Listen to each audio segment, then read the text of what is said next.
दोस्तों घर घर में हर्षोल्लास से हम लड्डू गोपाल जी का श्री कृष्ण जी का जन्माष्टमी मनाते ही हैं। लेकिन घर में अगर आपके घर में जगन्नाथ जी हो और आपको तो पता ही है कि जगन्नाथ जी की दारू मूर्ति में ही भगवान श्री कृष्ण के द्वापर युग से उनके जो उनका जो दिल है आज भी भगवान श्री जगन्नाथ जी में स्थापित है। तो भगवान श्री जगन्नाथ जी का भी जो प्राकट्य उत्सव है यानी कि स्नान पूर्णिमा यानी ज्येष्ठ मास की पूर्णिमा के दिन हम भगवान जगन्नाथ जी का प्राकट्य उत्सव मनाते हैं उनके स्नान से। और हर साल अपने घर में हर्षोल्लास से हम जिस तरह से मनाते हैं आप उसका वीडियो आज हम लेके आए हैं आपके सामने, ज़रूर देखिएगा। श्री जगन्नाथ, उनकी बहन सुभद्रा और उनके भाई बड़े भाई बलभद्र जी पुरी में जो निवास करते हैं वो बिल्कुल दारू मूर्ति और सजीव मूर्ति हैं। तो उनके जन्मदिन में एक खास जो पर्व मनाया जाता है वो है स्नान पूर्णिमा, यानी कि उनका स्नान किया जाता है, भव्य स्नान किया जाता है।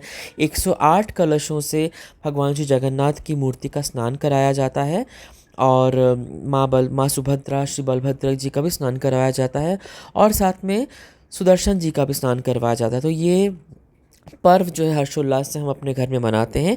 अगर आप चाहें तो आप भी इस तरह से मना सकते हैं। तो आप देख रहे हैं किस तरह से हमने एक पाटे पर भगवान श्री जगन्नाथ जी, माँ सुभद्रा, बलभद्र जी के दारू मूर्ति को बिठा के अपने घर में हमने सबसे पहले उनका स्नान करवाया पंचामृत से। तो अलग अलग द्रव्यों से सबसे पहले हमने दूध से उनका स्नान करवाया।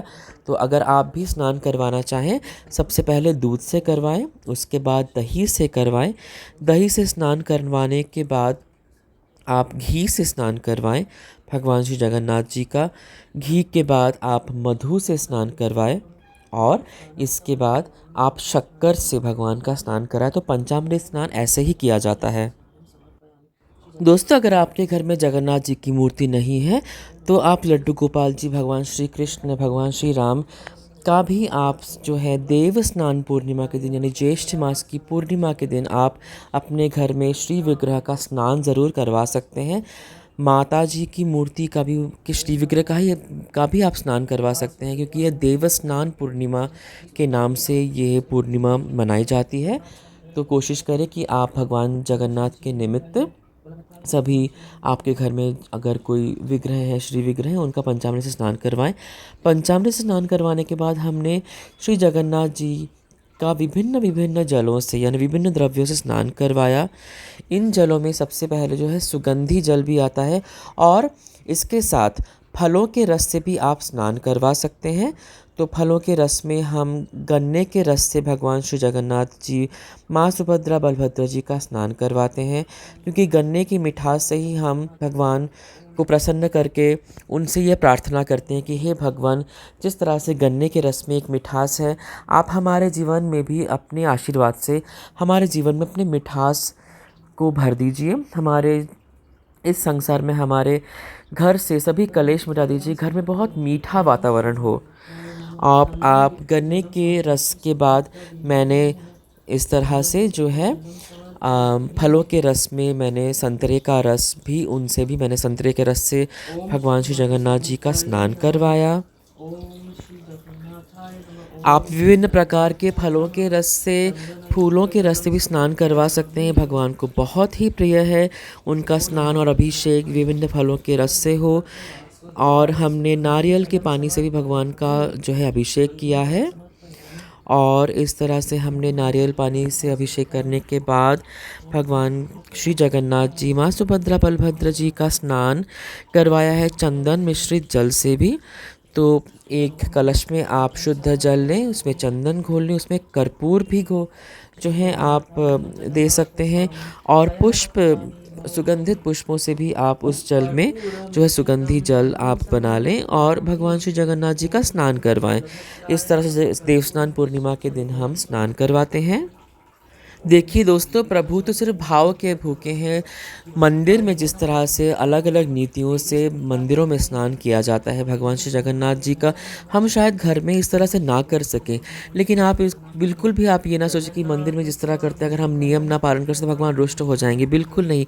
आप अपनी श्रद्धा भक्ति से अगर आप शुद्ध जल से ही भगवान का स्नान करवाते हैं, कुछ भी नहीं, दूध दही कुछ भी नहीं, सिर्फ शुद्ध जल में कुछ फूल, आप सुगंधित फूल आप रख दीजिए और उनसे स्नान करवाएं, तो भी भगवान अपने भगवान जो हैं वो बिल्कुल वो प्रसन्न हो जाते हैं आपकी श्रद्धा भक्ति से ही।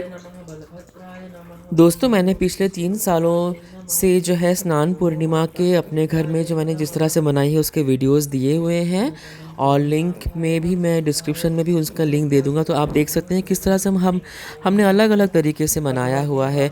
जिस बार प्रभु की मूर्ति पहली बार आई उस प्रकार ज़्यादा हमारे पास जो आयोजन नहीं कर पाए, हमने एक परात में बिठाकर ही भगवान का स्नान करवाया, और ये चौथा साल है जिसमें हम भगवान का फिर से स्नान पूर्णिमा उनका पालन कर रहे हैं पूरी श्रद्धा भक्ति से।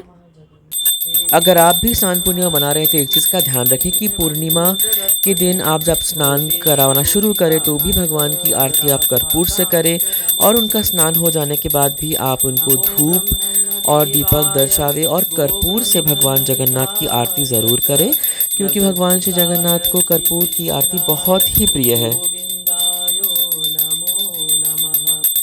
कृष्णाय वासुदेवाय हरये परमात्मने प्रणत क्लेश नाशाय गोविंदाय नमो नमः। देखिए दोस्तों, भगवान का स्नान तो हो चुका है और उनका जन्मदिन है, उनका प्राकट्य दिवस है, तो बिल्कुल श्रृंगार करना तो बनता ही है। तो इस तरह से हमने भगवान श्री जगन्नाथ जी, माँ सुभद्रा, बलभद्र भगवान का हमने श्रृंगार किया नए वस्त्रों से, और वस्त्रों के बाद हमने फूलों से श्रृंगार किया, क्योंकि हमारी प्रकृति में सबसे सुंदर जो फूल हैं उनसे ही भगवान को उनका श्रृंगार पसंद है। तो सुगंधित फूलों से और कमल के फूलों से हमने श्री जगन्नाथ, माता सुभद्रा और श्री बलभद्र जी का श्रृंगार किया है इस तरह से। और फूलों से श्रृंगार करने के बाद हमने उन्हें नैवेद्य भी हमने निवेदन किए हैं, उनकी हमने आरती भी करी। तो नैवेद्य में हमने तीनों के लिए रसगुल्ले, नानान प्रकार के मिष्ठान, फल, इनका आयोजन किया, और उनकी आरती हमने बिल्कुल निष्ठा से फिर उनको भोग निवेदन करने के बाद उनकी आरती की। तो आप आरती का वीडियो देख सकते हैं। अगर आप चाहें तो विभिन्न पकवान अपने घरों में बनाकर भी आप भगवान श्री जगन्नाथ जी को उनका जो है नैवेद्य भोग आप निवेदन कर सकते हैं। तो इस तरह से दोस्तों बहुत ही सरल प्रक्रिया से मैंने श्री जगन्नाथ जी के स्नान पूर्णिमा के दिन मैंने उनकी पूजा की अपने घर में बिल्कुल हर्षोल्लास से अपने परिवार के साथ। तो दोस्तों, कैसा लगा आपको ये वीडियो ज़रूर बताइएगा। हमें बहुत अच्छा लगता है जब आपके सुंदर सुंदर कमेंट्स हमारे वीडियो में आते हैं, और मुझे बहुत ही प्रोत्साहन मिलता है अपने वीडियो इस चैनल को आगे बढ़ाने के लिए। तो ज़रूर वीडियो कर दीजिएगा, और जय जगन्नाथ जी का कमेंट किए बिना इस वीडियो से जाइएगा ही नहीं। भगवान श्री जगन्नाथ आपके घरों में आपके ऊपर उनकी कृपा दृष्टि हमेशा बनाए रखें। जय जगन्नाथ दोस्तों, जय माँ सुभद्रा, जय श्री बलभद्र भगवान, आपका कल्याण हो, शुभम अस्तु। अगर आपने चैनल को सब्सक्राइब नहीं किया ज़रूर कर दीजिएगा दोस्तों। मैं सुंदर सुंदर वीडियोस लाते रहता हूँ अपने चैनल में, और अपने घर में जो है रथ यात्रा भी करता हूँ बिल्कुल छोटे से लेवल पे, आप ज़रूर देखिएगा उसका वीडियो भी। धन्यवाद दोस्तों, जय जगन्नाथ, हरि बोल, जय जगन्नाथ।